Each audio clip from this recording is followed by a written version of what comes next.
ইন্না ইজামাল জাযা মা ইজামিল বালা ওয়া ইন্নাল্লাহা আযজা ওয়া জাল ইদা আহাব্বা কওমান আবতালাহুম ফামান রাদিয়া ফালাহুর রিদা ওয়া মান সাখিতা ফালাহুস সুখ। সুবহানাল্লাহ পড়েন।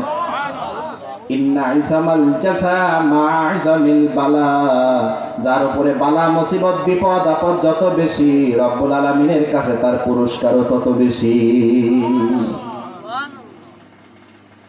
ওয়া ইন্নাল্লাহা আযজা ওয়া জাল ইদা আহাব্বা কওমান আবতালাহুম, যখন কোন সম্প্রদায়ের মানুষকে আল্লাহ পছন্দ করেন, যখন কোন ব্যক্তিকে রব্বুল আলামিন ভালোবাসেন, যখন কোন কওমের লোকদেরকে রব্বুল আলামিন ভালোবাসেন, আল্লাহর হাবিব সাল্লাল্লাহু আলাইহি ওয়াসাল্লাম বলেন ওই ভালোবাসার কারণে রব্বুল আলামিন তাদের উপরে বিপদ আপদ দিয়ে দেয়। ফামান রাদিয়া ফালাহুর রিদা, যদি ওই বিপদ আপদ বালা মুসিবত পেয়ে ওই মানুষগুলো খুশি হয়ে যায়, আল্লাহ বিপদ দিয়েছে তুমি, বিপদ থেকে উদ্ধার করবা তুমি, অভাব দিয়েছো তুমি, অভাব থেকে উদ্ধার করবা তুমি, রোগ দিয়েছো তুমি, রোগ থেকে শিফা দেবা তুমি, এইভাবে করে আল্লাহর উপরে খুশি থাকে, অভিযোগ করে না। আল্লাহ সুবহানাহু ওয়া তাআলা বলেন আমি আল্লাহও তাদের উপরে খুশি হয়ে যাই। ওয়া মান সাখিতা ফালাহুস সুখ, আর যারা আমার উপরে অভিযোগ করে, দেখবেন কিছু কিছু মানুষ একটু জ্বর হয়েছে, একটু কাশি হয়েছে, একটু সর্দি লাগছে, আর পারি না ভাই, আল্লাহ আমার ছাড়া আর কারো চোখে দেখে না। আছে না নাই ভাই? বিপদ আপদ একটার পরে একটা, একটার পরে একটা। আল্লাহ কি শুধু আমাকেই চোখে দেখে, আর কারোর চোখে দেখে না? আমি আজকে ধান কাটলাম, আল্লাহ কি আজকেই পানি দিতে হবে? আছে না নাই? আপনাদের এলাকায় আছে? এমন অনেক মানুষ দেখেছি। গতদিন বাসে চড়ে এক জায়গায় যাচ্ছি, একটু গরম পড়তেছে বেশি,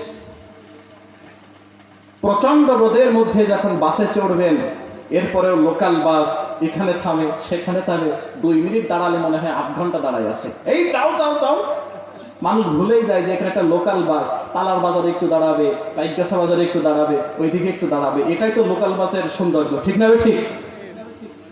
ওই ব্যক্তিটা এইভাবে করে ঘাম মুছতেছে আর গালিগালাজ শুরু করেছে, আস্তাগফিরুল্লাহ আস্তাগফিরুল্লাহ, এত গরম দেওয়া লাগবে? আল্লাহর নামে বিশুদ্ধার, নাউজুবিল্লাহ পড়েন। আরো যারা বলেন নাউজুবিল্লাহ। আল্লাহকে যারা গালি দেয়, রাসূলকে যারা গালি দেয়, তারা মুরতাদ হয়ে যায়। তারা কি হয়ে যায়?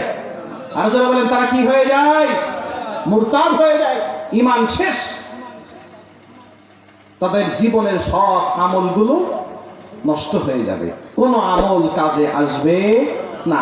ওই জন্য আল্লাহর হাবিব সাল্লাল্লাহু আলাইহি ওয়াসাল্লাম বলেন ফামান রাদিয়া ফালাহুর রিদা, যারা রোগ শোক দুঃখ দুর্দশা দুর্দিনে আমি আল্লাহর উপরে খুশি, আমিও তাদের উপরে খুশি।